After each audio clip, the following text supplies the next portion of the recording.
Gjykata e Tiranës ka dënuar me 16 vite burg Mario Përlleshajn, autori vrasjes së Martin Canit. Ngjarja ndodhur një vit më parë. Autori 15 vjeçar është dënuar edhe për vrasjen e mbetur në tentativë ndaj Luis Meçës, shok i viktimës Cani. Konkretisht, autori është dënuar me 12 vite burg për vrasjen e Martinit dhe 10 vite për tentativën e vrasjes së të miturit tjetër, por në bashkim të dënimeve përfundimisht u dënua me 16 vite heqje lirie. Pas vendimit, babai Martin Canit, Angel Cani, tha për mediat se ky vendim është një rrezë drite për familjen e tij. Megjithatë, sikur edhe të dënohej edhe me dënim për jetë, sërish dhimbja nuk do të hiqet.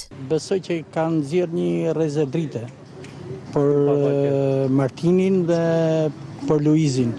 Gjithsesi dhimbja jonë është e pakrahasueshme.